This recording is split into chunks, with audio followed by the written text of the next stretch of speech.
Hello, welcome to the video. In this video, I'd like to chronicle the early days on the Banjo-Kazooie fan site, the Rare Witch Project. In particular, the legendary stop and swap related videos that surfaced there and captured the imagination of many young minds. On the 11th of April 2000, the Rare Witch Project was born.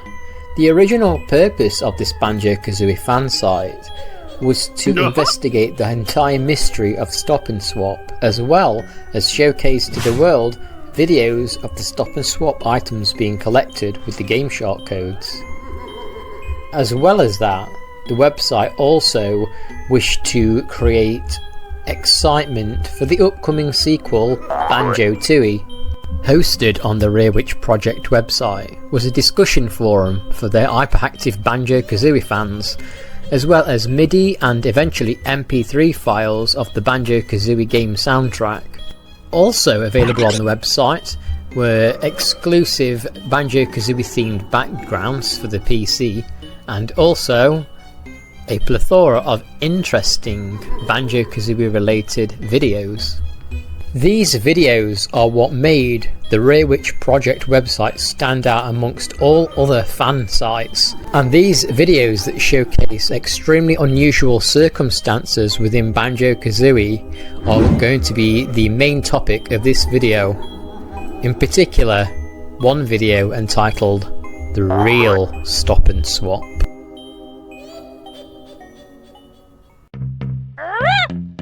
Quick history lesson.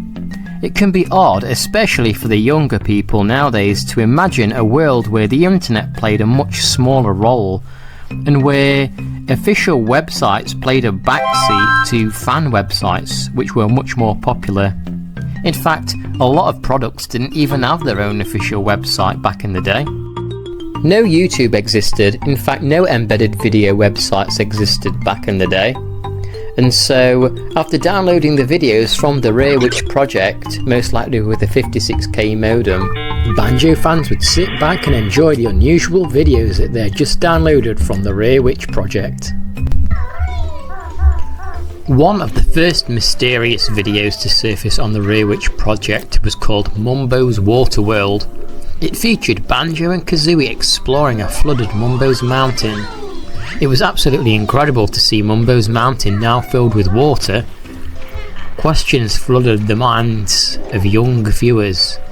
How do you flood Mumbo's Mountain? Is there a secret witch switch in Grunty's lair somewhere? Maybe?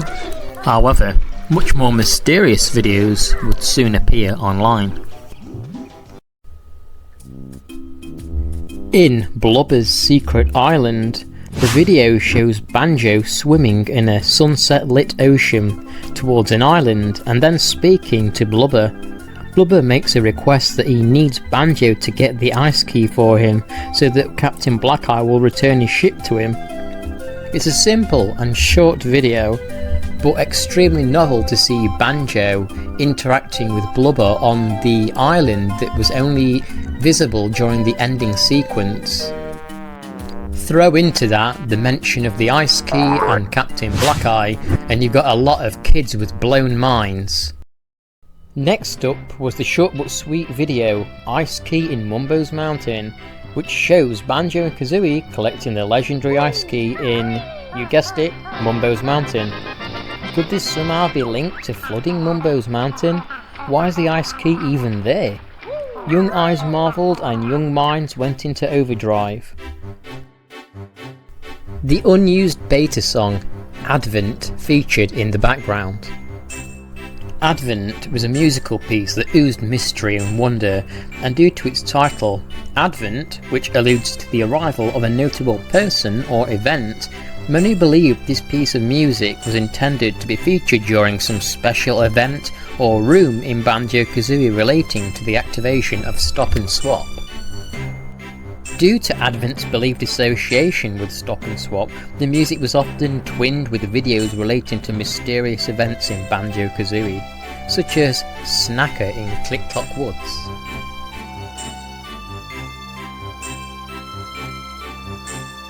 It was often believed that the music was going to feature in the long-lost Banjo-Kazooie stage, Fungi Forest, which would only be unlocked by Stop and Swop. Of course, in reality, the music Advent turned out to be a beta track from the game Dream: The Land of Giants, which was an early version of Banjo-Kazooie, essentially.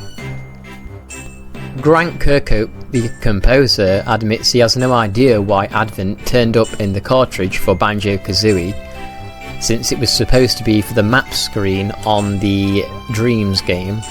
However, despite the fact we now know the origins of the track, it will go down in history as being a piece of music widely associated with the wonder of Stop and Swop.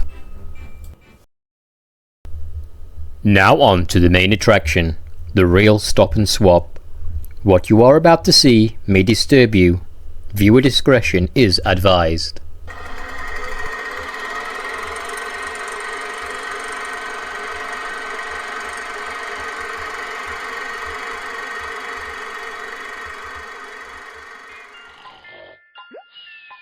The old Rare Witch Project video begins with an unknown code being completed in the Treasure Trove Cove Sandcastle code room. It appears to end with the word Sis. A cutscene of Gruntilda's sister Brentilda is then showed to be standing outside of Mad Monster Mansion's church. Out of curiosity, players will then head towards the church to seek out Brentilda.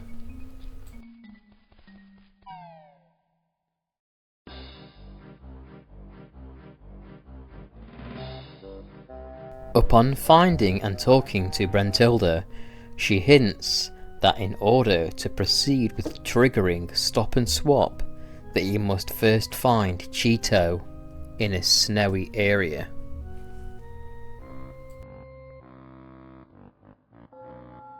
The video then jumps to Freezeezy Peak, where Cheeto is found floating above some icy water near a back wall in the stage. Cheeto informs the player that to find the final part of the puzzle, that the player will need to head to the main layer.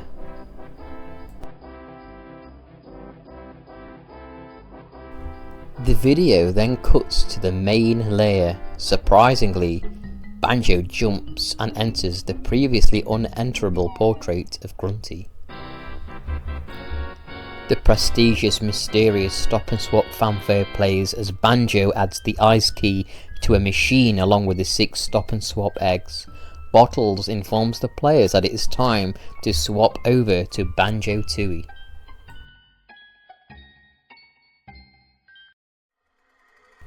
The video cuts to Banjo-Tooie starting up.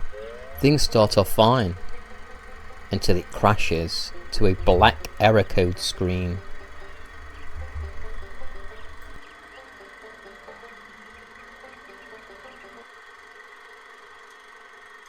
Oh no, the tape's ended. Can somebody get it back? Can somebody get it?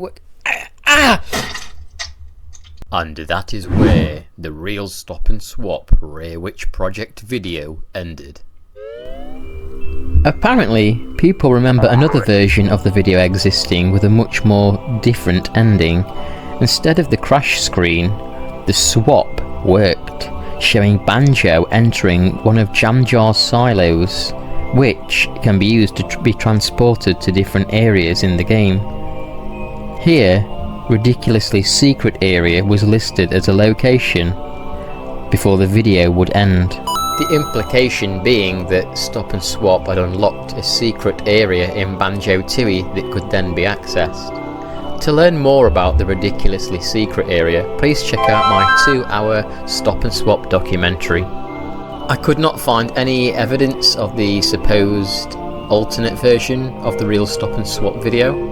However, if it did exist, it was most likely a fan edit because the original Rare Witch Project version did not include the Ridiculously Secret Area portion. The Rare Witch Project had a few other interesting mysterious videos on their website as well, including the Rare Pendant, exploring spiral mounting at night, and Advent Code, all of which can be found on the Rare Witch Project's now unused YouTube channel, along with a bunch of other interesting videos too.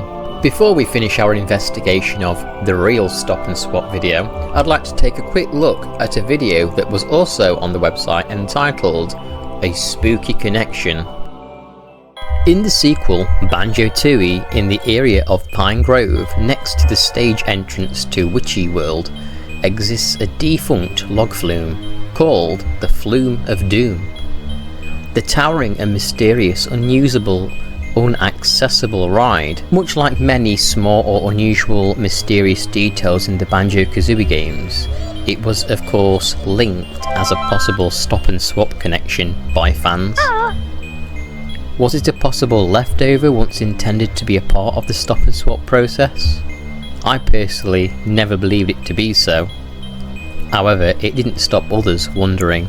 The Rare Witch Project uploaded a video entitled A Spooky Connection, which depicted Banjo and Kazooie in the church of Mad Monster Mansion. They then enter the foot pedal of the grand piano, only to emerge in Banjo-Tooie atop of the Flume of Doom. This was more than enough to fuel more minds into believing that there could be something more important regarding the Flume of Doom. Eventually, well-aimed clockwork Kazooie eggs were shot into the opening at the top of the flume, and levitation codes with Game Sharks were eventually discovered. This gave most fans peace of mind. There was nothing in there.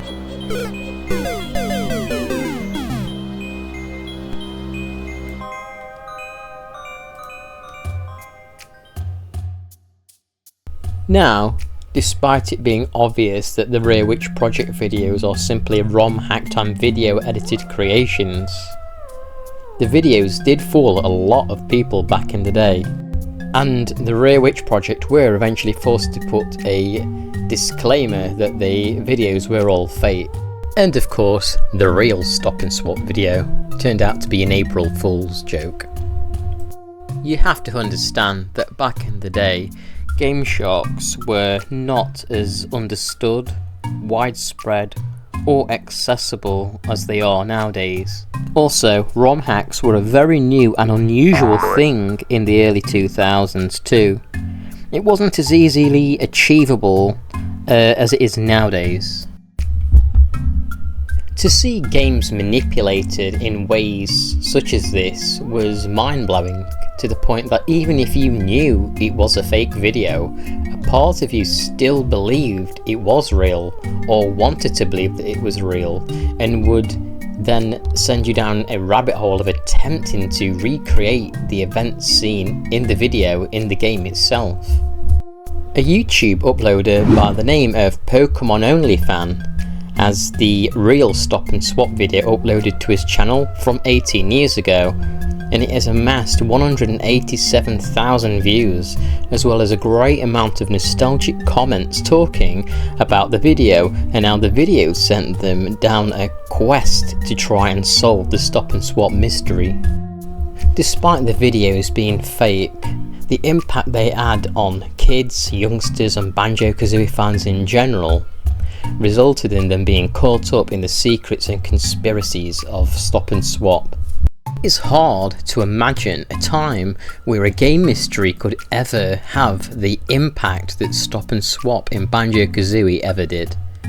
It came at just the right time, almost at the advent of more commonplace internet usage, while naivety in the masses regarding ROM hacks and Game Sharks was widespread. It was an innocent and exciting time, but one thing in the real Stop and Swap video was true. That was Bottles referring to Stop and Swap as legendary, and I believe that it always will be. Thank you for watching.